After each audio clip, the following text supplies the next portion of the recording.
هلو اهلا السلام عليكم ماسكا جرو. احنا النهارده هنبتدي سيشن جديده وكلام جديد ضمن المهرجان بتاعنا والاحتفاليه بتاعتنا نوبيا فيست. اسبوع طويل كله كلام عن النوبه، والنهارده نعتذر لكل الناس اللي كانت بتتفرج من شويه لما كان السيشن بتاعتها بالعربي والاول مره بالنوبين.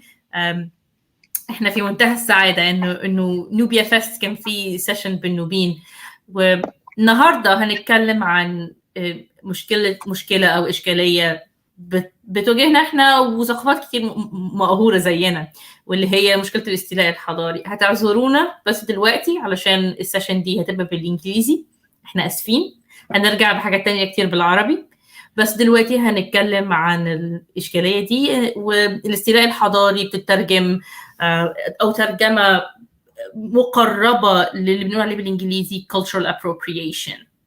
ديما؟ شكرا ماسكا جرو.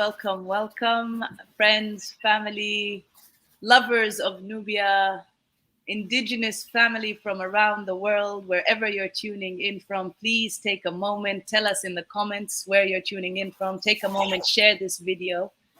Thank you, Minna, for your introduction.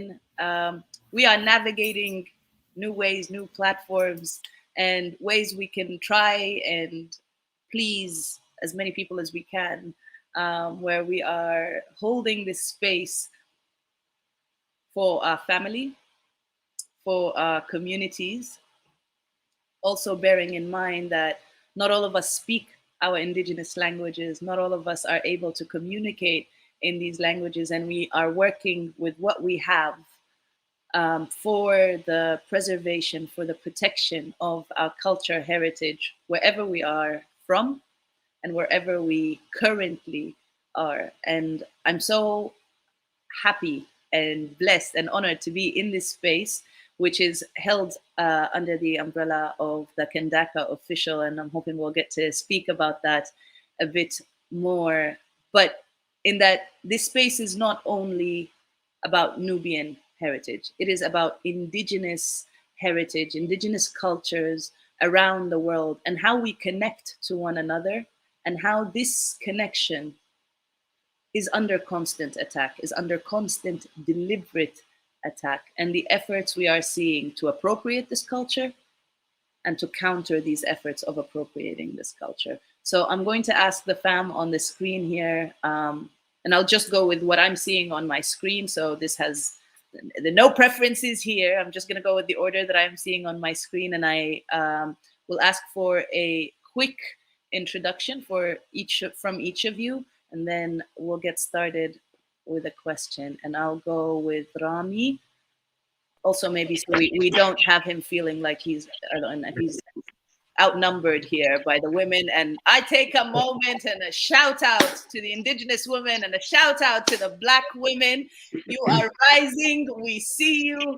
If you are in doubt, just look at the screen as we wave. Rami, all yours. Maskagro, Onu, Vanutu. My name is Rami Dawood. I am a musician, actor, and I have in a week's time I can start calling myself a writer because my book will have been published.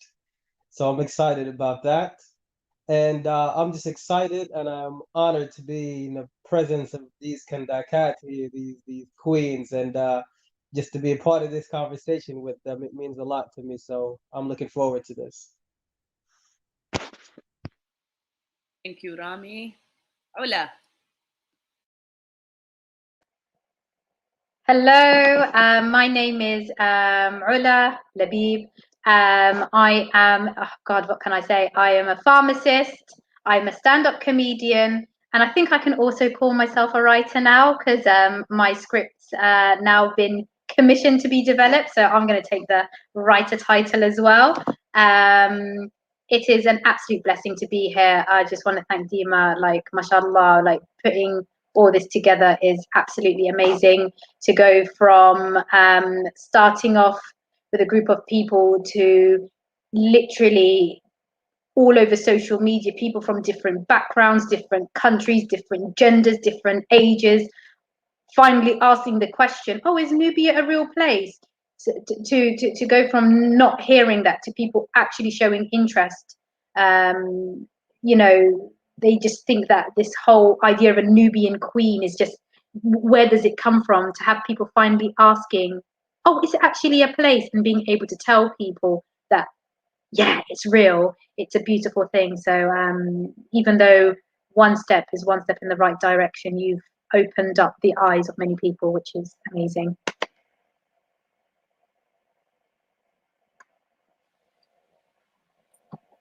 Thank you. I only continue the work, the great work and the legacy of our ancestors with what God allows me to. Thank you for that. It's very humbling to hear it and feel it. And on the question of being questioned of, is this real? Aisa, what is real? Tell us. Hi, my name is Aisa Youssef. I am a Indigenous from Turtle Island and Black American, and I am a blogger, jewelry maker, activist, lover of the earth, ceremonialist, many, many different things. And I'm really fortunate and glad to be here. Thank you for being here. She's also a mermaid. That's a secret, but it's out now. And she's all kinds of magical. And I'm very, very grateful that you are here, my sister. Minna. Okay, I'm the more boring one here. Hi, I am Minna Agha. I am an architect, a researcher, and assistant professor of design and spatial justice at the University of Carleton. And now I feel so boring with all these amazing bios and exciting things. And I'm like, I'm an academic, haha. But it's, I am a third generation displaced Fadika Nubian woman. And that's exciting then. The displaced part is not exciting, but being a Nubian woman is.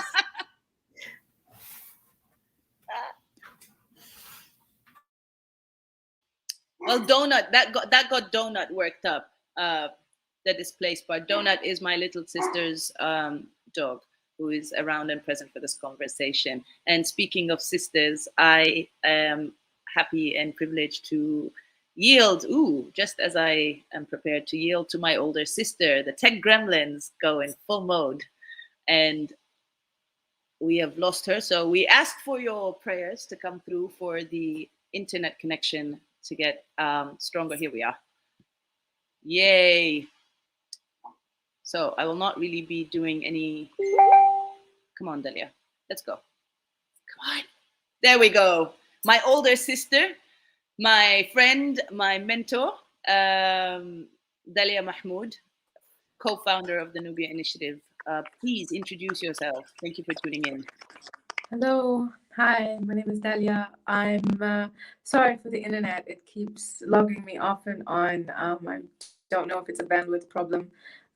Minna, you're not the only boring academic around, although I don't think being an academic is boring. I think we change the world every day. So yay to academics. I'm a designer, artist, creative person. And I'm an educator and very proud to be a build programs and build minds. And that's all I have to say for now. I'm Dima's sister, so that's also a really nice title that I'm very proud of. I'm currently based in Dubai, and I've been working on the culture and creative industry here and building this bridge all through MENA. Hopefully to see a lot of change. That's it. Ashe. Ola, I don't know if you were actually shooing something that was flying, or when she said Dubai, you were channeling me and doing that. But I'm gonna go. I was shooing all the love in the air between you two. That's what I was doing. Oh, hater! I see. You're the one messing with the internet. Okay. All right. Well, our conversation today is Indigenous heritage and all the different ways that's under attack. Indigenous culture, Indigenous knowledge, and how each of you here are bringing it to life, bringing your heritage to life, emphasizing the continuity, protecting it, but also all the people you know. Because as much as we feel like, oh, you know, Ola's great introduction, very, very generous words, I'm not doing this alone. None of us is. So this conversation is about what we're seeing in terms of efforts to preserve, protect, promote our Indigenous heritage, where we're from, where we are, and against those who say it doesn't exist or it never existed. So I'd like to start the conversation by asking, what does culture appropriation mean to you? What are examples of culture appropriation for you, from your respective fields or in general? And I'm just gonna open the conversation, and this is gonna be an open dialogue. Fam, tuning in from wherever you're tuning in the world, tell us where you're tuning in from. Take a moment, share this, and engage with us in the comments as well. What does cultural appropriation mean to you? What is an example of cultural appropriation? I'll go on, Rami. You unmuted first. Okay. For me, cultural appropriation would mean when someone partakes in a culture that benefits from it, while those people who have never stopped living the reality of that culture are oppressed because of who they are. You know, when you are in an industry such as mine, if you are an art, a musician, a rapper, and you know, you claim Nubia, which is fine to a certain extent. I don't have an issue with that. But you don't take the time to listen to those of us who have always been Nubian and never stopped being Nubian. I don't have the luxury of going home and to stop being Nubian. That is not an option for me. Nubia is in my blood. I was born, my parents are Halfawiyin. I have family from Balana. I have people from, you know what I mean? And so we transcend borders. We are people who have been there since the beginning of time. And that is in our blood, it's in our speech, it's in our everyday practices, the way we live our lives. And so if someone is inspired by this culture or by this identity, that's an honor for me, but have the respect to ask me about it, have the respect of learning from those who continue to live it. It is not a mask you can put on and take off when it puts a few $100s in your bank account. You know what I mean? It's more than a slogan, it's more than a brand. This is the reality that we live. And so that to me is the definition of culture appropriation, like on the surface level. I can get deeper into it, but for the sake of this conversation, we'll keep it going. So yeah. So I have been, first of all, let me bring forward the point on Indigenous people and indigeneity to the forefront. As a person who just moved to Canada, as an Indigenous Nubian woman, being told here that Indigenous only means North American Indigenous. So even when we find a global project, a global political project, they redline it for us. They tell us who we are, not us telling them who we are. So I would like to just reiterate and say here that Indigenous is a global political project. You're Indigenous. You can be Indigenous from Africa. You can be Indigenous from North America. You can be Indigenous from let's not call it North America, from Turtle Island. You're right, Aisa. You can be Indigenous from Europe. There are indigenous people in Italy and in Sweden and in Scandinavia. Indigeneity is a global political project that takes up the issue of land against projects of neoliberalization, capitalization that comes from racial capitalism. You know, as Cedric Robinson says, there is no such a thing as non-racial capitalism. All capitalism is racial capitalism. Then that takes us to the point of appropriation, cultural appropriation. I have been having this fight for so long, and I would like Dima to just bring forward some things that they're just on my chest. I'll just say them out loud.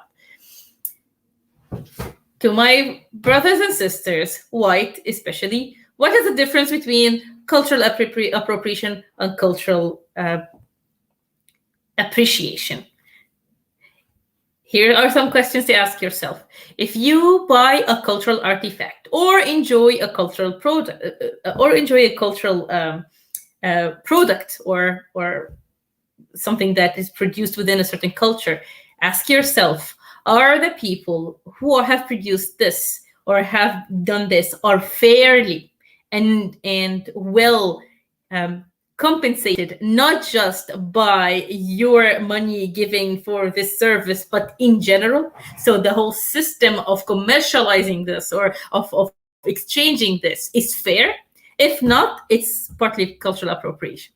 So another question, ask yourself, if you buy an artifact or something that looks you exotic and sexy and you wear it, ask yourself, do you understand the meanings of these shapes? Do you understand where it's rooted, what it means, what it signifies, and what it stands for politically and morally? If not, that's also cultural appropriation. Last one, and I'm going to shut up because this has been really irking me for a long time.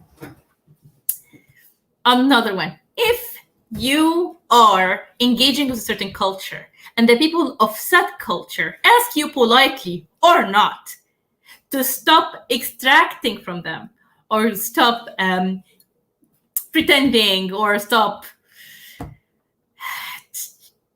taking up the space because they need to breathe and talk, but you feel like you're entitled to speak in the name of somebody else of a lineage that's not yours or of a culture that's not yours, that's certainly cultural appropriation and other things to be added to that. I have a bunch of things on mind. I'll shut up now. I'll let it go, but I wanted to just start by this. How do you detect cultural appropriation when you do it? Just as a coming out of the bat. I think there's, Minna made an amazing point, and so did Rami, of course. And I was going to say something, then I lost my trail of thought. But there's obvious cultural appropriation, and there's cultural appropriation that people are actually oblivious to it. So popular thought, cultural appropriation, for example, when you see like white people with dreadlocks, you know, people scream cultural appropriation when they see that all the time. And it's because they'll do it, but they don't actually know the meaning behind it. So this is what people call like evident cultural appropriation. The other one that I think really relates to what we're talking about today is when this whole concept of Nubian queen, where you get every Tom, Dick and Harry talking about how they're Nubian queens, they're Nubian queens, they're Nubian queens. A lot, I don't want to say a lot, but a number of these people claiming that they're Nubian queens wouldn't even know, don't even know what Nubia is. So it's one thing not knowing what struggles that, you know, like what Nubian people have gone through, but to not even know what Nubia is. So I do comedy, and there's a Jamaican comedian, and she was like, because I'm just a Nubian queen. So I was like, oh, are you Nubian? And she was like, what? And I was like, oh, you said you're a Nubian kid. I was just curious. What's your ethnic background? And she was like, I'm Jamaican. I was like, oh, of Nubian heritage. She was like, oh, there's no such thing as Nubia. It's just a thing for all Black women. So the fact that you're calling yourself that, but you're actually completely oblivious to what even Nubian is that ignorant cultural appropriation? My question is, how would you even begin explaining, because it's not just one person.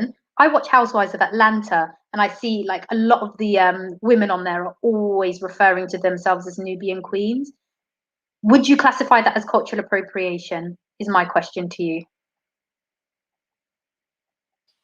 Bam. I see Aisha. Ooh, hola. Let me mute. I see Aisha nodding, and I do want to yield to her, but I want to acknowledge our brother Nasser Abdel Hamid, who is joining and asking why in English. يا ناصر بشكرك على السؤال. الحقيقة احنا عندنا فقرات مختلفة، فقرات بلغات مختلفة، لأنه التراث النوبي عدى borders. أنا هتكلم عن نفسي. أنا العربي ما بتكلموش كويس، مش لغتي، واللغة النوبية اتسرقت مني، ما بعرفهاش ولسه بتعلم. اللغة اللي أنا عارفة أتكلم بيها هي اللغة الإنجليزية. فبنحاول على قد ما نقدر إنه نعمل برامج بالعربي وبالإنجليزي، والنهاردة كمان كان في أول فقرة لينا كمان بالنوبين، وبشكر الدكتورة منى على مداخلتها، وإنه والأخ إسلام للترجمة بالنوبي. الفقرة دي هتكون اللايف، هيكون بالإنجليزي عشان معانا حضارات تانية، حضارات الشعوب الأصيلة اللي في ما يسمى النهاردة الولايات المتحدة، وما بيتكلموش اللغة العربية، لكن في تواصل بين الحضارات. يعني النوبيين جم هنا، أنا دلوقتي بتكلم من ما يسمى الولايات المتحدة، فعايزين نتواصل في الحضارات دي ونعرف إحنا إزاي مهمشين مهما كنا وين ما كنا كشعوب أصيلة أصلية right it's أصلية، شعوب أصلية. بس هنلاقي ترجمة وهنحط السبتايتلز، فهنعيد عرض الفيديو ده مع الترجمة العربي، هتتحط تحت في الفيديو. فبشكرك على السؤال، وبنعتذر إنه مش كل الفقرات هتنفع تكون بالعربي، لأنه إحنا بنحاول نوصل كل الحضارات ببعض على قد ما نقدر، ونبين إنه فعلا النوبة موجودة في كل حتة. شكرا. أتمنى إن ده يكون رد على السؤال.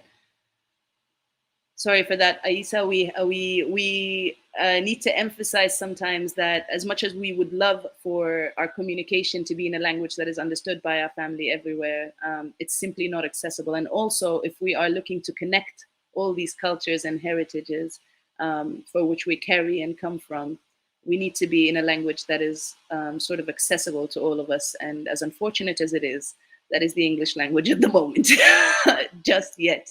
You are an intersection of many indigenous heritages. And I see you shaking your head when Ola was asking what she was asking, so please.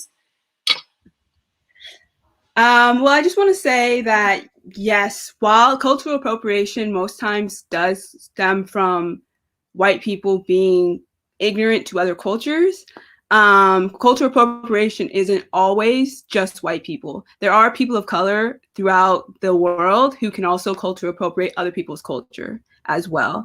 So to Ola's point, there can be like Black people. A good example for me coming from the States is football. Football is something that happens in the fall, and it's a big like ritual for all people around the country. And there are many different sports teams that have Native American mascots as their mascots, like Chiefs heads or the like medicine headdresses that people wear. And what irks me and my mom a lot is there's this Black man who lives in DC, and he goes around during sports season, during the what used to be called the Redskins, but now is the Washington football franchise until they find a new name. But he would go around as a Black man and wear a Native American headdress during football season and wear their jersey. And whenever we would have any of our like 4th of July parades or whatever, they would come and he would come with his big headdress on. And I was like, as a Black person and as an Indigenous person, this feels like really off-putting, because like I'm Indigenous, so this is like inappropriate because you're not Indigenous, so you don't know what the significance is of a headdress, right?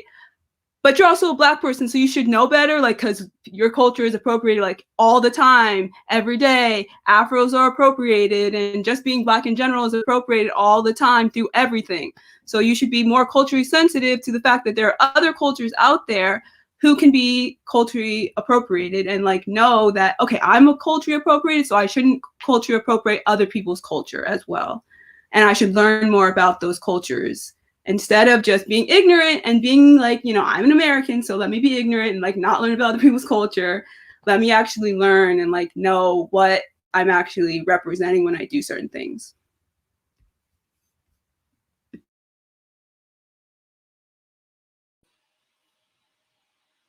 Well, that and the excessive saging as well from the communities here. You know, all the time. And it's not something I know much about. I'm still learning, but it's something that I see used over and over and over again. Like, I know as a Nubian, there are certain things that we use for cleansing a space or for protection or for that. And it's not sage. For my culture, for my heritage, it's not sage. But I will see, you know, Nubian people here on Turtle Island saying, oh, you know, let's bring out the sage. And I was like, okay, why? Why? Yeah, exactly. Like, learn your own ways of using your medicine from wherever you come from that you use to cleanse or do ceremony. Learn what those are so that you can use those. And then, because sage is now an endangered species on Turtle Island, it's not something that is in abundance anymore. And it's something that tribes up north would use a lot. And they would pick it and through ceremony and through prayer. And now it's just a commodity that everybody uses in this new age fad, and everybody just uses it for everything. And they sell it for outrageous prices, and the money does not go to Indigenous tribes. And so it's like, I know these other cultures have ways of using medicine for ceremony. You just have to find out what they are and use those things. And if you are going to use sage, make sure it's gifted from an Indigenous tribe, and you know that it was done through ceremony, and it isn't something that's being bought from like a new age shop from like white people who are not giving any money back to Indigenous tribes. Where do we or how much leeway should we give? Because I mean, I grew up in the States. I'm from Kansas City, so when you talk about the Chiefs and all that, like, I'm a big Chiefs fan because I love the sport, but it's like I'm not a fan of the team name. You know what I mean? And I'm not a fan of that aspect of it. But with Black Americans specifically, you know, these are people that were flipped upside down and inside out throughout the years, and there are people who are looking for an identity in a way, right? Although this is not to take away from Black culture is a culture, and it is probably the most copied culture in the world when we look at slang and the way people dress and every aspect of popular culture. But when I see a Black American specifically claim to be Nubian and this and that, yes, it upsets me because I want to teach them about where I come from and who I am and my history. But at the same time, there's a soft spot in my heart because, like, I'm understanding of what they have gone through and what their ancestors have gone through. So is ignorant, like, where do we draw the line? Because we do live in the age of information. You know what I mean? Like, the answers are right there on your phone. But at the same time, like, where do we draw the line? The thing, I think the difference is if, you know, someone, you know, says, oh, Nubian queen, or yeah, we're Nubians, whatever, when they're not, and you inform them and they're willing to take something back from it, then fine. But if you say, oh, by the way, you do know Nubians are XYZ, and they're like, oh, in denial, then that's when it becomes unacceptable. So you talk about the sage. Okay, if someone was saging, like, I know that the Irish, I don't know what the relationship is, but saging in Irish culture it's like a thing, and people know about it, and they've been doing it for, you know, it's like a thing that's known here, that the Irish sage as well. Anyways, if you were then to say to someone who says, oh, I'm saging or whatever, and then you tell them, but by the way, you do know that this is something that our ancestors did, and this and that and this and that, and they accept it and they acknowledge it, that's one thing. But then if someone turns around and says, well, everyone's doing it now, it's not just yours, do you see what I mean? Things have been done because people have culturally appropriated for so long that in 100 years from now, someone can turn around and say, well, we've been doing this for years and years and years and years. What makes it yours now? So when Rami says, when do you draw a line? At what point do you, it's almost a matter of what battles do you pick with certain people. Do you know what I mean? I actually see a lot of merit in Rami's point, and I am never bothered by any African American brother or sister saying that the word Nubian. I'm always disheartened by the fact that they don't know that Nubia is a real place, because the word Nubia to them, or just the entirety of the African continent, is an abstract space. They don't. It's just the notions that they were clinging to for somewhere that is otherwise. So I am never bothered by that. And when they say things like Nubian queen, I don't feel like they're taking away from me, because Nubian monarchies are abolished. I am not really a Nubian queen. I am, however, bothered by a Sudanese woman saying that she's Kindaka, because the Kindaka is a Nubian word, and it means something in Nubian. And as a person in this zone of the world, and you have your land and you have your culture, trying to grab from minorities is something completely different, while you stand in power. So I think Yola was saying you pick your battles, and I think also you kind of weigh the power dynamics. While I'm also interested in Aisa's point in thinking about how, well, Black people then are complicit in the colonization of, become complicit in the colonization of indigenous and Native people as well. And this has been happening. So even in our displacement, Nubian men were complicit in the displacement of Nubian women out of their powers in their own episteme. So to me, the dynamics of complicity exist, and I think we should dismantle them.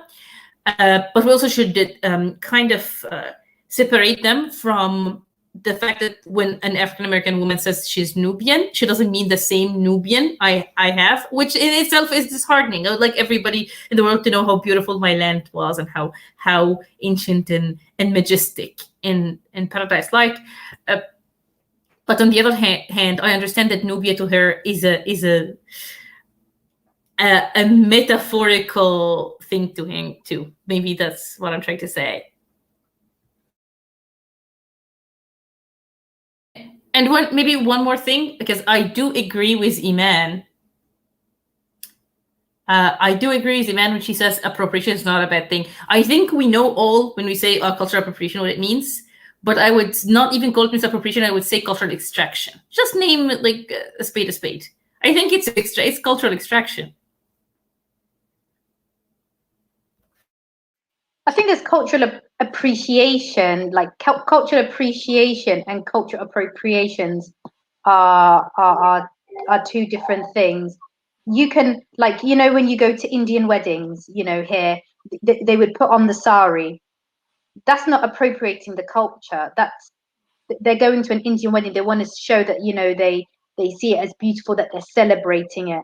But I think you make a really good point about Sudanese women calling themselves Kandaka, and how that can really, really bother you. Like, even me, my family are literally, Rami knows, are from here, there, and everywhere. They're literally from all over Sudan, they don't even know where, like eventually they come from Adam, but in some form or roots or way. But like I couldn't call myself, until doing reading, to be honest, until like following Rami, I didn't really know much about Nubia or like our roots or anything like that.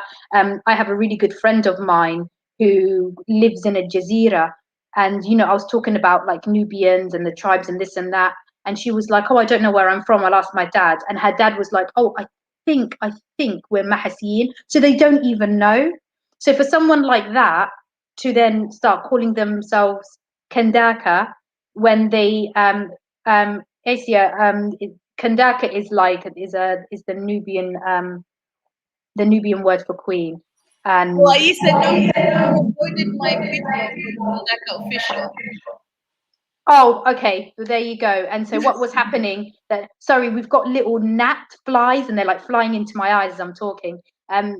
So when the revolution happened, all of a sudden, wallahi, I don't even know where they even found the word. All of a sudden, all these girls are starting to say Kandaka, Kandaka, Kandaka. And so it went from 0 to 100 really, really quickly. But these same people that are using this word literally never acknowledged what Nubia is, that it even existed, the displacement. They didn't know any of this, yet they were using that word. So it got a lot of people's backs up. So Minna, my question to you is, I know how bugging it is for people to start using Kandaka, Kandaka, Kandaka. What if those same people weren't using Kandaka, but they were like, yeah, we're Nubian queens, we're Nubian queens? Do you think it would have bothered you? Do you think it would have bothered you as much? Yes, and because of the following. Nubian identity and its construction is very fluid. So we have all these categories of Nubians by lineage and Nubians by love. And if you're a Sudanese, in my opinion, you have Nubian lineage. It's just how you got originated out of that kind of.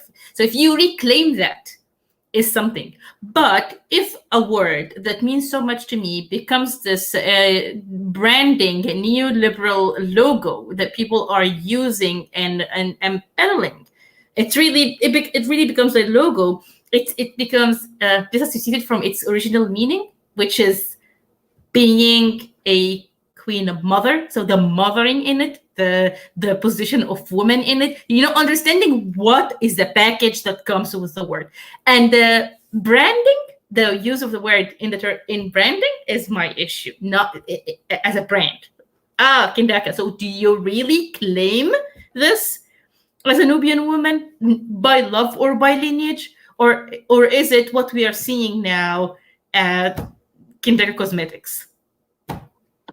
I'm so glad that you are the one that brought that up, because I can see someone in the comments saying, sorry, it was not all of a sudden, it was used throughout 30 years by Nubian and Sudanese Nubians to revolt. Yeah, so that's exactly what I said. So Nubians knew what that word was, but your typical Bamshi Ozone people literally had no clue what that was until the revolution happened. Let's be honest. People who went to Solidaire definitely didn't know what the word Kandaka meant. This all came out afterwards. So if you were using that word even previously to 30 years ago, but you know where it came from, you know the meaning behind it, you know the power behind it, and you appreciate the people that you appreciate like its roots, then okay, fine. But you had people like using Kandaka this, Kandaka that, Kandaka this, and it was like you have no idea where it came from. So you need to understand, you need to understand the struggle and where it came from in order to use it. But Minna, I think that's a really important point that I think a lot of people, especially from my kind of background, like, find difficult to explain that. Yes, once upon a time, we all stem from Nubians, but there was so much like mixing, so much this and that. So at what point do you think that? I want to park us here for a moment, if I can. If I can, because I see this going into a direction that's too much of a deja vu as far as I'm concerned, and we're not necessarily here for that. Kandaka Gate has gone on for quite some time now, and this isn't the platform for it. There are spaces we can have this conversation. We have extended invitations to have this conversation. We can hold open space to have this conversation with Nubians, Sudanese, Egyptians, Kenyans, Ugandans, Ethiopians, Eritreans, wherever Kenyans, whatever Nubians are, continental or diasporan. This space this isn't what this conversation is about. And I don't hear anyone here saying who can or cannot use it. We are sharing personal experience. We are sharing where we come from, what appropriation means to us personally. And that I don't think anyone can, should, must dictate. May I say something? I just checked into the chat, and Mayeda Kindaka Manan says, that's fine, educate, but don't dedicate. Oh, there are a bunch of comments. Thank you very much, Mayeda, for tuning in. This is exactly what we are doing, and I see that you're using the word Kandaka in there. I hope you're claiming the paradigm, not just the word, and claiming the motherly position that comes with this word and the divine Nubian position. I would think educate is the right word here. For us Nubian women growing up, when somebody calls me Kandaka, I just feel the responsibility. Like when Dima says welcome Kandaka, I'm like, oh my god, now I have to take up that responsibility. We are invoking that. We are so I see you claim that, and it's such a serious responsibility for us, because Nubian women have been sustaining their communities through hell on high water, and I really appreciate you joining our discussion. I will reiterate that Mayada has her page, Kandaka, the Nubian Kandaka, I believe it is. Mayada, if you can, please drop that page in the comments. She is an educator and a daughter of an educator on Nubian heritage and culture. And yes, it is about opening that space for education. It's, again, not... It is part of the legal name, and she is Nubian and much older than. And again, it's not. Again, this is what I mean about holding the space for communication and being able to engage without. And Donut agrees. I think he's feeling the energy that is taking space here. Yeah. Can I just say something real quick? I think it's much more than it's more than about words. It's much deeper than words. It's about respecting the people who have suffered because of these words. Even when it comes to Nubians, not all Nubians have suffered the same. Not all Nubians had their land drowned and were kicked off of their land. You know what I mean? So even amongst the Nubian population, there are people who are ignorant to that. There are Nubians who don't know about As-Sadd al-Ali. There are people who don't know that thousands of families were forced to relocate from their homeland, I don't know how many hundreds kilometers away, and within that process we lost our identity pretty much. It's the reason why I'm not fluent in Nubian, because I didn't grow up I don't have a homeland to go to anymore. I don't have a village that I can go to. But I don't think we should dictate anything. I 100% agree with that, because if we pushed everybody to the side, if that was the way everything was going, then, you know, Malcolm X would have remained Malcolm Little, and we would have never got the person, the educator, and the man that we respect now, decades after his passing. Another thing, someone like me, right, I'm very proud of my culture and my heritage, but I grew up in the States and I'm a rapper. Am I appropriating Black culture by rapping? So I don't think I am, because I'm not claiming this culture from, like, I'm not saying this is, I'm not taking that from Black Americans. I respect them. I know this is something that they invented. This is theirs, and I grew up and found this around me. So it's much more than just words and actions. It's about, is the respect there? Are you willing to go and sit in these circles of these people who live the reality of these words and learn from them before taking on these words and just benefiting from them as if they were just a mere slogan or a social media hashtag. It's much more than that. It's about sitting down and learning, about taking the time, and so we should welcome people with open arms 100%, only if they're willing to show the respect first and foremost. Hola, you and your gnats and your brap, pop, pop. What you call it? Shelling, yeah? Shelling. All right. I think I'm happy to table that and continue the conversation. Again, this specific conversation isn't just about Nubian heritage. It's about indigenous culture wherever it is. It is about taking the indigenous and taking the culture. I think right now I am a very proud and blessed member of A Growing Culture, which is a collective of activists working alongside indigenous communities, peasant groups, fisher folk, for food sovereignty. The biggest issue there is the deliberate attempts to take culture out of agriculture, to take away our indigenous practice in the name of so-called development. A lot of that has to do with this system that is specifically designed to oppress us, to keep us isolated from one another, to have us doubt one another, have us pick on certain things. Again, we've internalized the systems in so many ways we may not even recognize to what extent. And we tend to, and we sometimes do, just project that on one another. What does development mean for someone of indigenous heritage? How are you viewing what development is being paraded as on mainstream media, on platforms? But oh my God, Minna, your face says it all.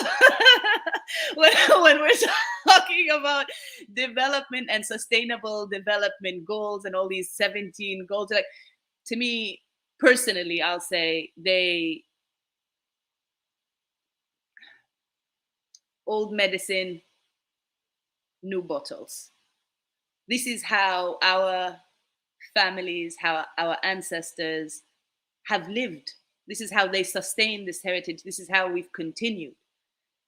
What needs to be confronted here is unjust power and how that has taken these practices and now slapped some labels on them, and all of a sudden they're fancy sustainable development goals paraded by the UN. What does development mean for indigenous culture, for indigenous heritage and indigenous communities?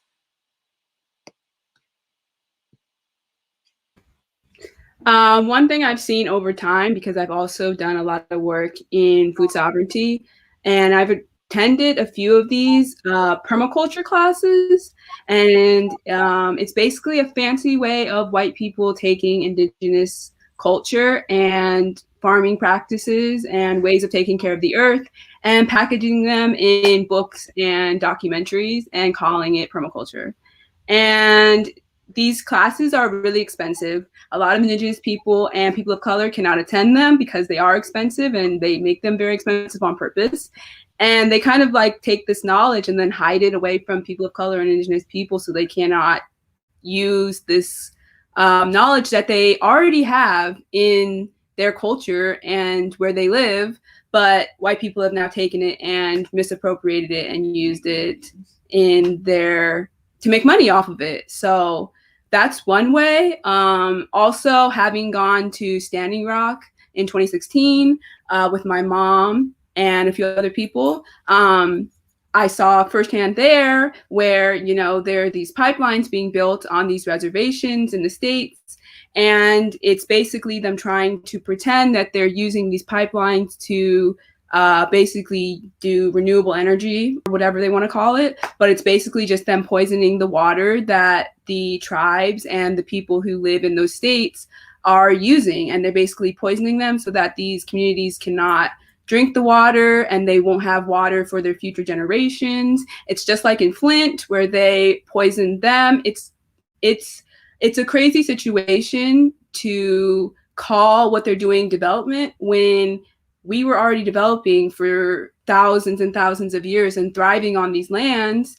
And then they come along and use technology and all these harmful chemicals and all these harmful ways of harming the earth and calling it development.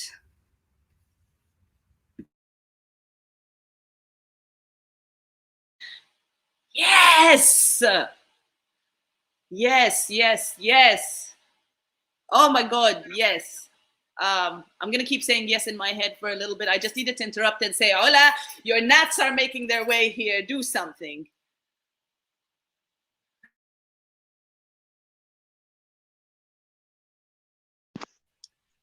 Also, I love what everyone is saying. We're here for a conversation, you know, and we're here to learn from each other. So I'm just thankful to be a part of this group. But also going back to appropriation and whatnot, when we talk about Nubia, Sudan is a multi-ethnic country, and so is Egypt. Uh, um, and so when we talk about indigenous people, we're not just talking about Nubians as we understand them today, because I understand what to be Nubian, the definition may change depending on the time period we're talking about. You know what I mean? But imagine if the popular word to use was whatever the word for queen mother was in the Zaghawa language or in the Bidja language or in this language. You know what I mean? So would we have the same reaction? So this is what I mean by when we talk about this word is just being utilized in a way because it's popular. It's the popular thing now. I just wanted to throw that in there to tie in what I said earlier about not appreciating the culture, but just using it because it's popular at the time. I'm glad you brought that up, because the connection here with languages and endangered languages and the relanguaging of things to frame and reframe things. Again, we're speaking a language like Brother Nasser was asking earlier, why are we having this conversation in English? It just happens to be the conversation. It just happens to be the language that, you know, we were all colonized by at some point. And that's literally all that it is, you know. And sure, it's something that led to us being robbed of something, but that doesn't mean we can't use it as a tool to reclaim what it is we are, who it is we are, to remind ourselves until we learn or relearn our language, until we learn where we come from, our history, or relearn. We use what we have. And again, it's all these, the languages that are, the words that are slapped, that are nice and flashy, like preservation. UNESCO, this big flashy institution with big logos and flags, has not learned from its mistakes. They're not even mistakes. They can't be claimed to be mistakes. Their actions, their deliberate actions, their short-sighted actions of what happened with the Nubians. And it's now, as we speak, encouraging the Tanzanian government to do the same and forcibly displace more than 80,000 Maasai people from the Ngorongoro region in the name of nature preservation. Wildlife preservation. You are kicking people. There are pastoralists. You are kicking them out of this is what they do. You've tried doing it before and nature followed them where they go because of how they live. What are you not learning? And how are you going to call it preservation? And how are you going to sit here and say they're primitive in how they live and how they be and how they are? It's the language. And I can keep going, but Delia? Yeah, I mean, I just, you know, I'm going to bring it back to appropriation. We've all been talking, and there's some amazing points, not just valid, but essential to our continuity as people of real essence, and as people that are working day and night to maintain how we live and keep our, story and heritage alive.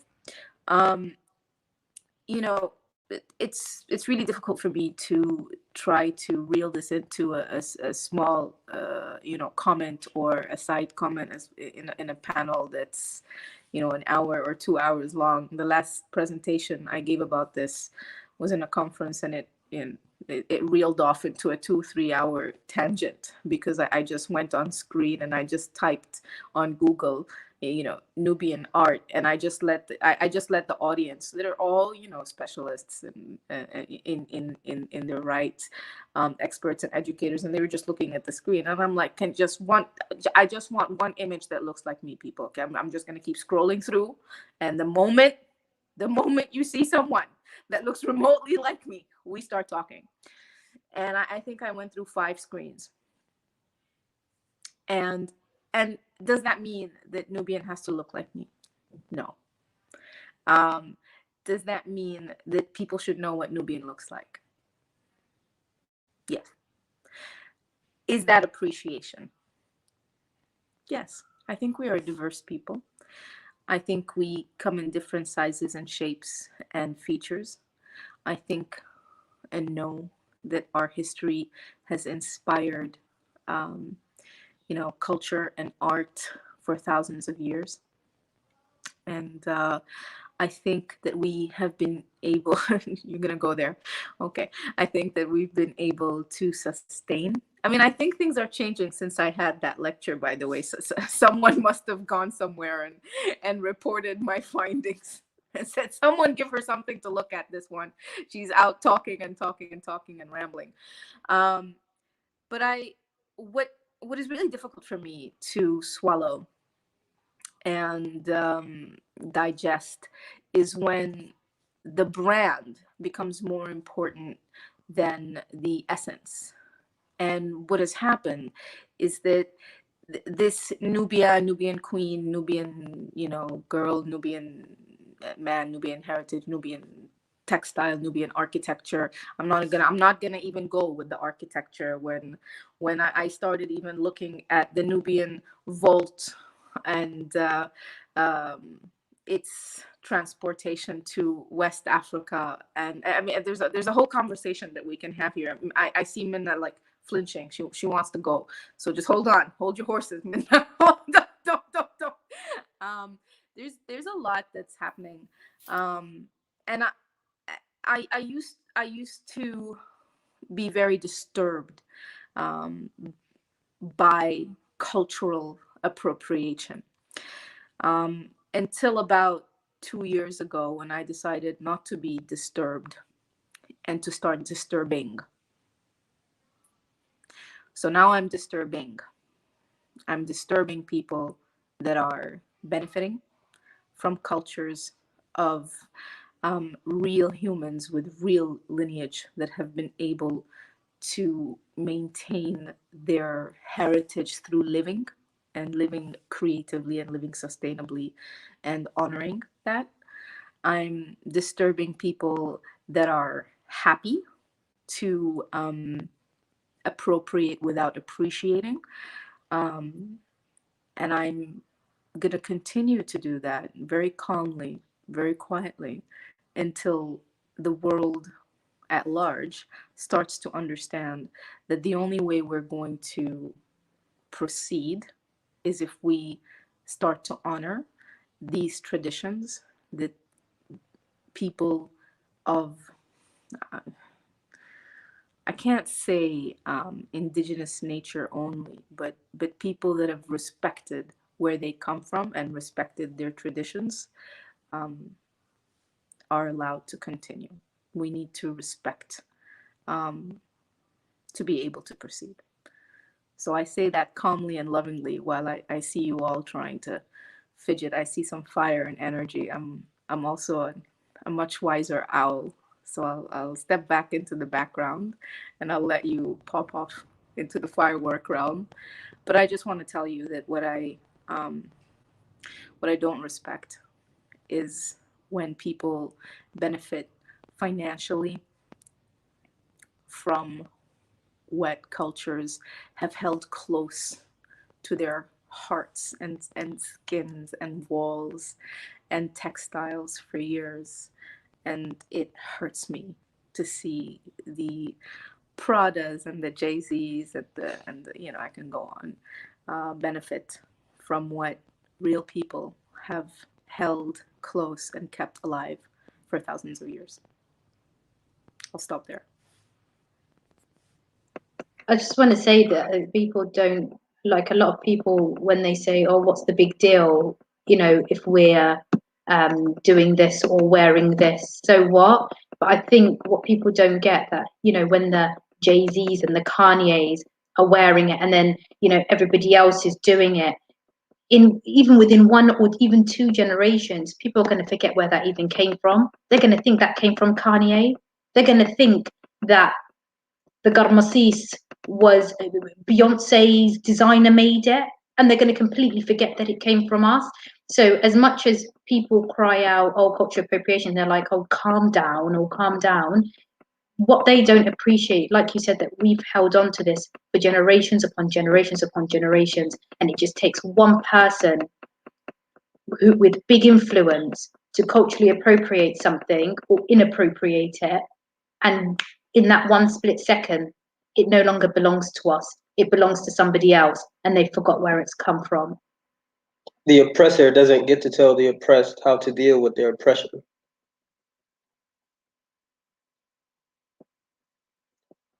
There's a comment. That's not. Oh, I see. Why does Sudanese want to identify as Nubian? Bro, you got to ask the people who are doing that to answer that question. Well, I feel like it's something that's attractive. Someone is asking why the Sudanese want to identify as Nubian. The issue is not with Sudanese wanting to identify as Nubian, and this is something I've been saying even prior to the revolution. I've always said that the history of this land belongs to all the people who live on this land, whether they are modern day Nubian or not. You know, 300 years ago, there probably wasn't a thing as Shaigi or Ja'ali or these titles that. There's a tapping, guys. Is somebody is someone not on? Oh, sorry, Daddy. Dalia. Sorry. No, these titles that we call ourselves by today, they probably did not exist a few hundred years ago. Today, I fall under the banner of Halfawi. A few generations back, I probably had an ancestor that came from Dungula or from Aswan or from the Nuba Mountains. I don't know. You know what I mean? So the people that live on this land, there have been migrations north, south, east, west, since as far back as history goes. So the history of this land that we know as Sudan today, and southern Egypt included, it belongs to all the people that live on this land. The issue is people have suffered in different ways. So today, when you have a specific group of people that claims to be this thing that they have never claimed in the past, and they have shunned people and poked fun at people who never stopped identifying as this thing, that's where the problem arises. It comes down to respect. It comes down to making an effort to learn. And that's what it is. So today people want to identify as Nubia because they think of it of this magical place. This thing that existed at one point in time that no longer exists anymore. It's something of movies and from like Harry Potter world, right? I think it's from bloody Black Panther. Yeah, but it still exists. That's the problem. There's no issue with you wanting to identify as this thing, but this thing still exists, and go see the people that live there. Go talk to the people that had to watch as their homes, their mosques, their schools, their parents and their grandparents' grave get washed under these waters of this man-made lake.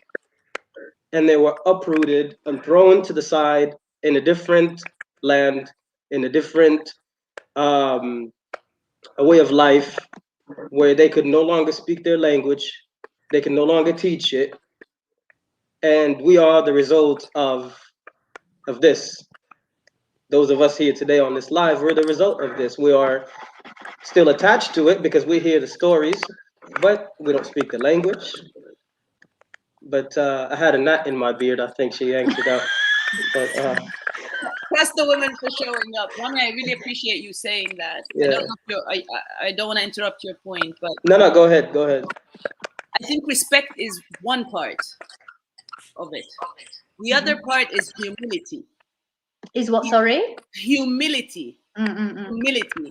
You need to humble yourself enough to be ready to be wrong about all that it is that you thought you knew. Yeah. I could not start this initiative with Dalia, the Nubia initiative, without admitting outright and saying, I do not know. I don't know enough. And this is why we're starting here. Okay, Dalia, I love you still. You don't mute that phone of yours. You know, I don't know why it keeps going back. It's them tech gremlins. It's them tech gremlins. They're feeling the power of us coming together. That's all it is. But we'll just okay. Mute. So I'll mute. I'll mute. But if it unmutes, then it's not me. Okay. Okay. Rami said your phone is culturally appropriating our chat. That's another part of it. We need to be open to laugh. You made the point of learning, like I said, this is all new to me, and I will openly say I don't know if I don't know, and I will never even think to challenge anyone who's who's studied this longer than me, or you have to be open to learn. But unfortunately, some people care more about holding a name or being able to use something that's popular than actually learning about it. And wallahi, I really applaud you and say mashallah for keeping your patience, because honestly, if I didn't have a full day of work, all we say is give thanks.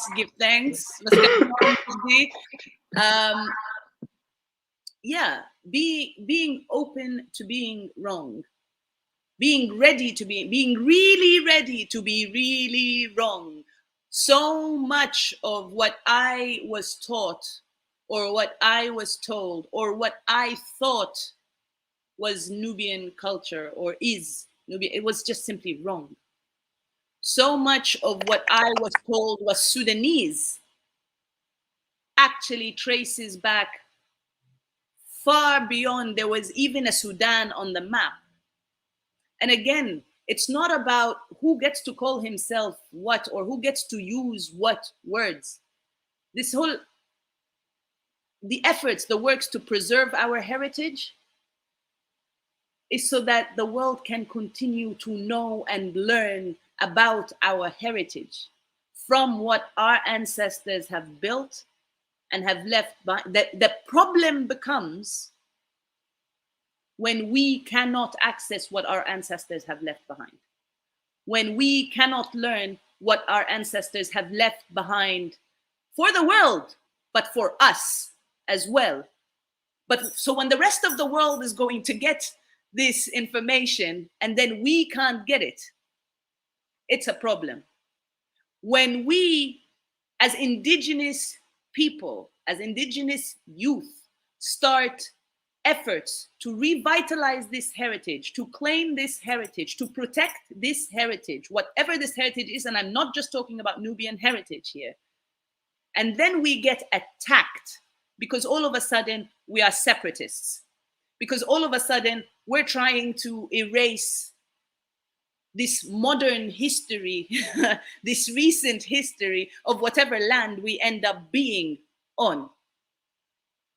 When someone comes and tells me, you're not African. You're Nubian, but you're Arab. I'm not Arab. Yes, at some point, I claimed to be Arab because that is what I was taught. I was taught that I was Arab. I went to schools that told me I was Arab. I grew up as an Arab Muslim girl in that order. And I say in that order because even the Islam I was taught is Arabized Islam. It's institutionalized Islam. It is an Islam where the spirit of Islam has been taken out of it to a very, very large extent. Dima, by the way, don't even respond to that last comment. It's literally clout chasing. I've literally got more important things to respond to that. No, but like that's exactly my point. That's literally my point, and I'm so grateful because we'll be speaking about something, and the examples will present themselves right here. I don't even need to look too far away. Claiming my heritage does not make me against your heritage. Whoever you are, whatever you are. منا أنت داخلة في الموضوع.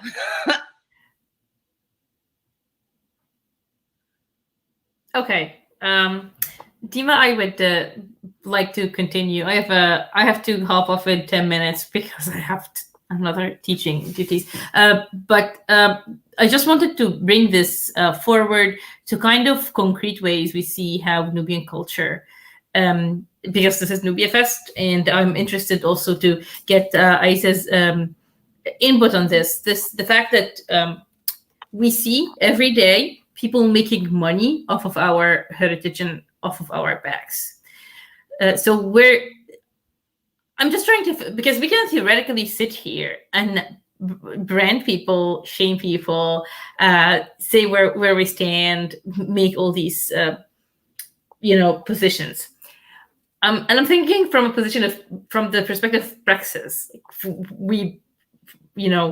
What then do we do when we are looking and seeing how, for example, all these architects from the northern Egypt, for example, coming in and building hotels in the Nubian style, just ridiculously clownish work that they just deem Nubian. And also, if you Google that on Google, if you say Nubian architecture, you will see that the clownish work of Egyptian and non-Nubian architects.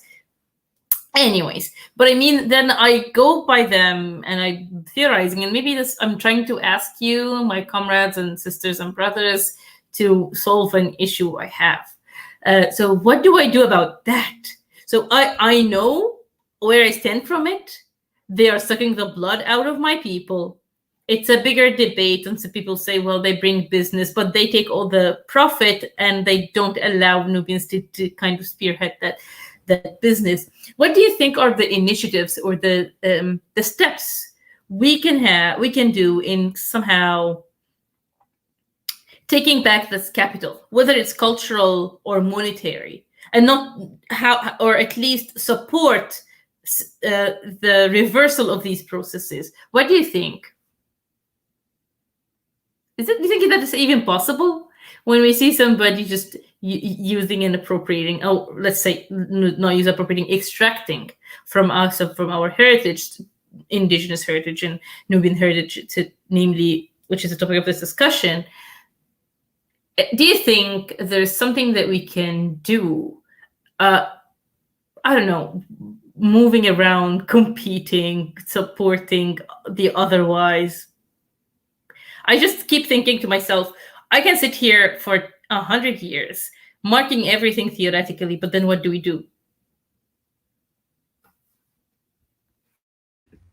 I definitely think supporting Indigenous artists, supporting Indigenous people who are making art and making stories and putting their culture out there, and actually supporting the people who are of that culture, and not supporting those who are culturally appropriating it and selling it for the highest bidder.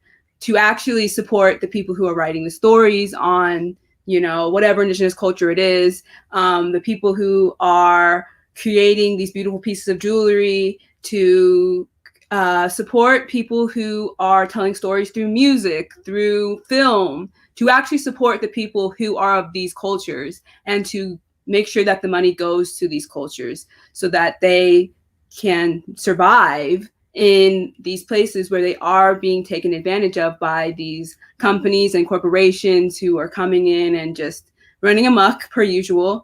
I think it's really important that we do support these people who are out here really trying to tell the stories of our cultures that go generations and generations and generations that a lot of people don't know about. I think one of the biggest things that I've learned over time is that a lot of people are they just don't know about certain cultures. They just don't know anything about them, and they don't know enough because not enough artists or storytellers are being supported from those cultures. And so I think if more were supported, like more films came out about certain cultures, or more books came out, or music, I think a lot more people would be willing to learn about those cultures instead of trying to culturally appropriate them.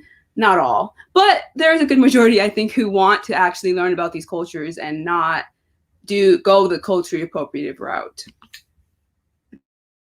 That was so beautifully said. And I'm literally waiting to get up this course so I can order some of your jewelry just so I can wear it. I 100% agree with that. And you know what, it's all to do with like using the platform that you have.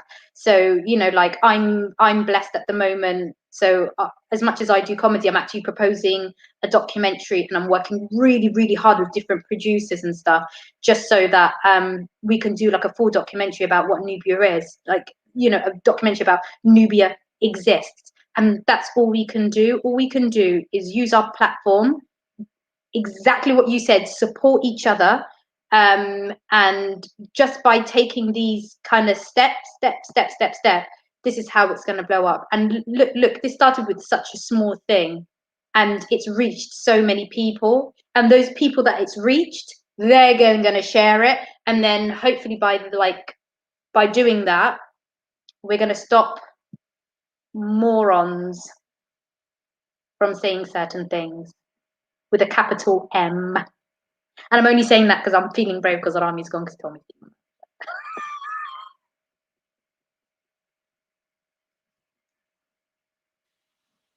Iman has a very, first of all, yes, thank you so much. Some wisdom here being dropped, and some great reminders, and inspiring ones at that. And this is the importance of storytelling, and also the importance of language. Again, we go back to language, and we go back to how we communicate. And I think a huge part of the miscommunications that are happening around the world is that we are told that communication is only verbal.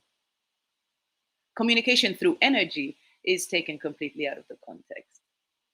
Non-verbal communication, our face, and what our face tells each other without saying a word. Like Ola's face makes me. My face says 1,000 words. So even if I'm told to be quiet, I will look at you like that. So know when I think you're an idiot. I don't have to say it. This tells it all. Okay. Yes. But speaking of Nubia and like supporting business, I think we should do a inshallah, like we should do like a whole thing about different indigenous businesses, promoting them. Yours is obviously going to be first because I'm definitely going to buy your accessories, because those earrings are definitely getting stolen. But I definitely I really tried. I would like to let you know I have miserably failed. Those earrings stay with her, though I do have a few mermaid earrings that she made, which I literally cannot wait. I literally cannot wait. But definitely we will do. That's literally just opened a complete box for us that we should do, like even if it's a month of promotion of different indigenous businesses and supporting indigenous businesses, and you know, just by circulating it, even with the following and the fan base that we have at the moment, it can already go really far. Maybe pitching it to different, there's lots of Indigenous groups, pitching the small businesses, whatever. Embracing my Arab features 100%. And yeah, I think that would be a really, really, really good idea to do. I think so. I fully agree. I have to say, I'll appreciate your phone for a moment. I want to answer Iman's question because it is important and it completely relates to what Minna was talking about. And I recognize that we are going over time, and Minna might need to leave us. Actually, will probably need to leave us. So I wanted to respond to that. But I want to take a moment and say, if you're on Instagram or Twitter, follow or check out the Kandaka official platform. Our first month was specifically on connecting Indigenous. It was Indigenous Food Month, and how Indigenous heritage and Indigenous cultures really gather around food and the stories that come out of food, out of being around food, around how we cook, how we eat, how we grow our food, how we know our food, and how we use it as medicine, how we use it to celebrate, how we use it as a blessing. I had a wonderful conversation yesterday with a young Nubian chef who uses food as a love language to revitalize the Nubian heritage. And it was just fantastic. And I can't wait till it's translated in English and we can add the subtitles to that. So Indigenous Business Month sounds like a great idea, and it feels like a collaboration right here. So we're calling it and we're putting them out to the universe. We'll work on that. But Minna, do you, because this is specifically about the Egyptian side of Nubia, if you will, or Nubia on the Egyptian side, would you care to respond to Iman's question? Yes, this was the problem once they discovered there's cultural capital to extract in our area. And then our villages were now supposed to stop being places to live and settle, but as a front to serve a certain imaginary. So it's an act anyways. And you find that so many people coming in seasonally, opening shop, pretending to be Nubian, pretending to be selling Nubian artifacts, and then leaving. I actually would not slight the poor street vendors as much as I would slight the big corporations and the big money that comes in and rents houses from people, turns it into a hotel. And then when the corona came, for example, and the business fell, who was there to bear the blunt of that economy? Not them, the Nubian community themselves, whose village now became this weird open touristic, Nubian Disneyland, exactly.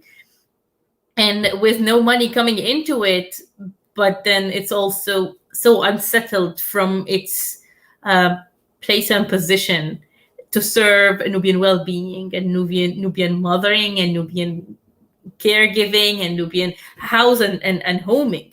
That happens. And those are the lucky ones, because there is at least an economic backbone. If you go to the other villages, they are dispossessed from even that kind of backbone. So even when somebody has when some of our people have some resources with the clean environment, the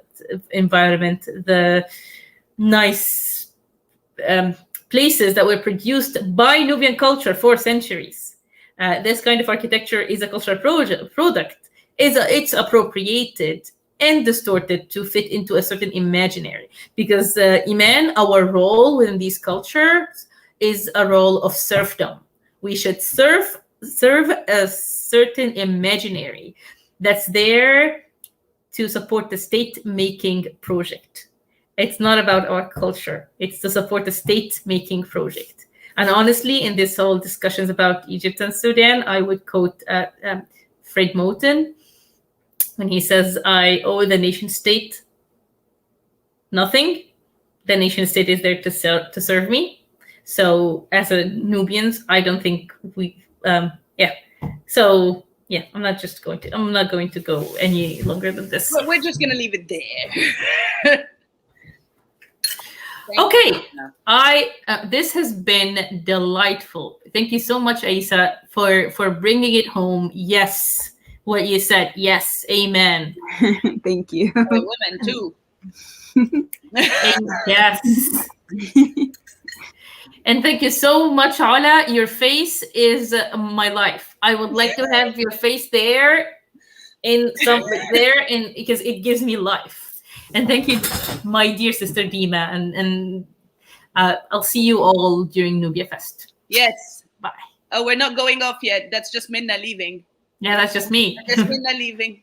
We're still going to close off. But Minna, thank you for joining us. Give our love to Bahr, and, keep doing what you're doing and keep rising, sis. Yeah, bye. Bye, Minna. Bye. For those who are following or, are seeing Iman's questions, Iman is actually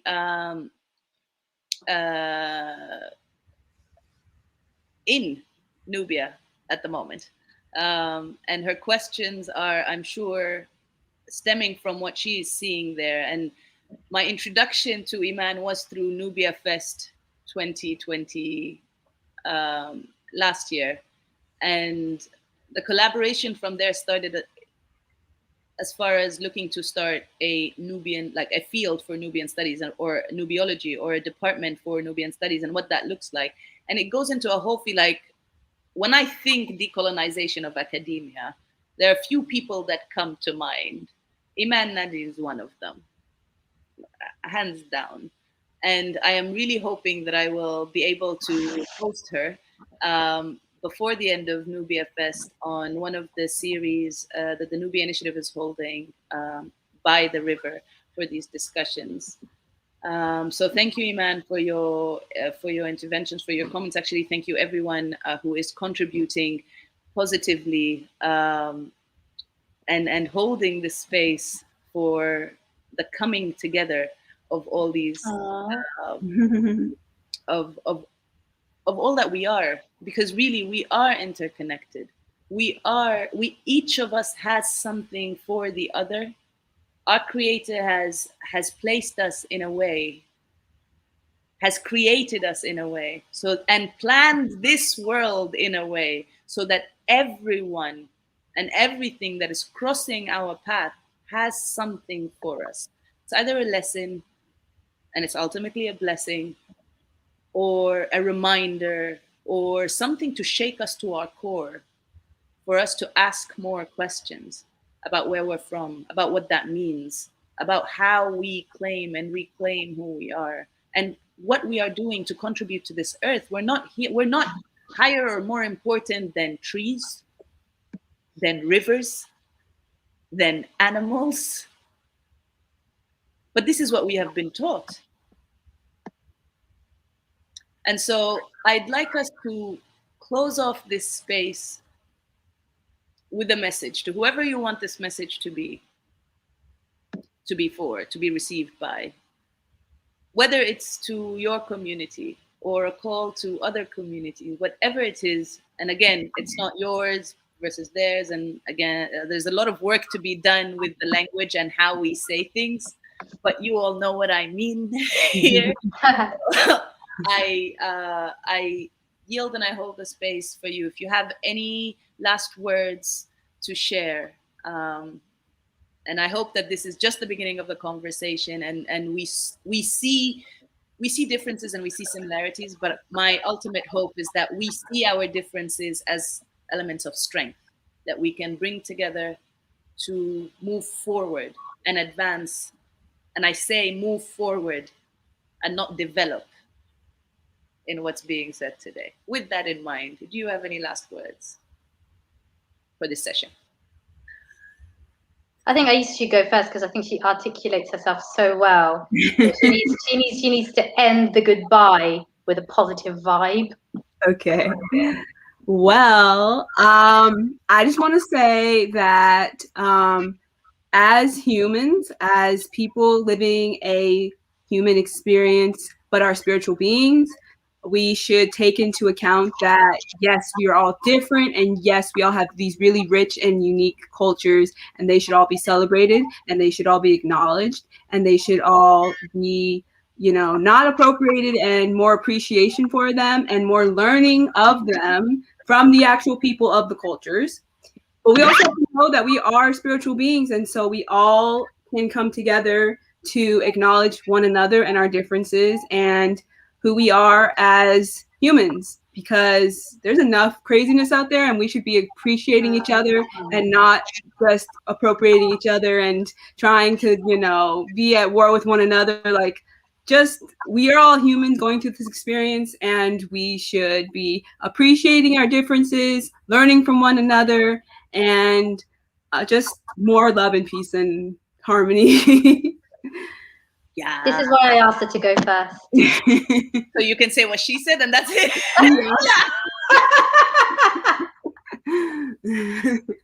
Because she just says it so beautifully and so articulately.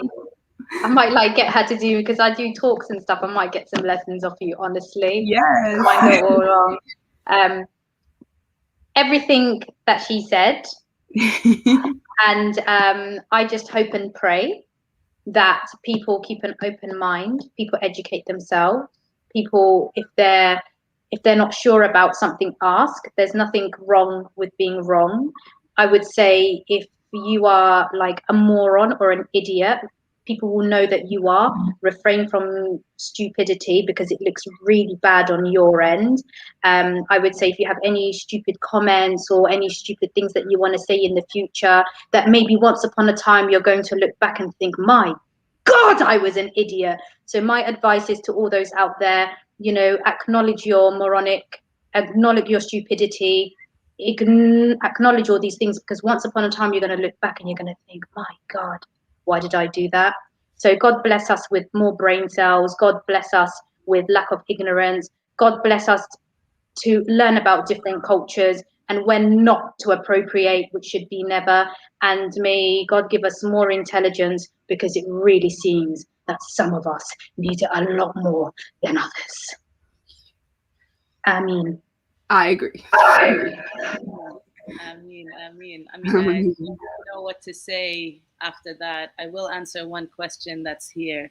Dima, are you against Islam? Yes or no? Don't even bother answering that. Whoever it is, Dima, put it this way: he doesn't have a profile picture. Oh, we don't know. We don't know if it's a he or a she or a they or a polka dot, whatever. I don't really know, and I don't really care. This is a question that's are you against Islam? Yes or no? No. Someone that doesn't expose their picture and their name. Expose your name. Expose your picture. Ask your question. But my profile picture on Facebook is black, on Twitter is black, and on Instagram is black, and I am holding it to remind that black is beautiful. Oh, that's ridiculous. Chef Muhammad Ahmed Kamal, thank you for showing up and for the love. Iman, we need this, and we need these panels. All of us Africans, all of us Indigenous, all of us. Yes. Aisha, I followed you on Instagram, by the way. I'm really excited to go. You know what? This connection here, I love has blossomed. It should worry people. The people that will be worried the most with this connection are the same people who take issue with Nubia rising. It is the patriarchy. It is a patriarchal society. It is those who have internalized the patriarchy. And that just makes me happy. And I can't think of anything better to close this session on. Yeah. We send love, peace, and blessings from NubiaFEST2021. Check the calendar for tomorrow. More discussions, more panels, more conversations by the Nile. Later on tonight, there might be a surprise, so do check the calendar. We might have some Nubian music live. With that, we send peace, love, harmony, and we say Afialogo. Peace.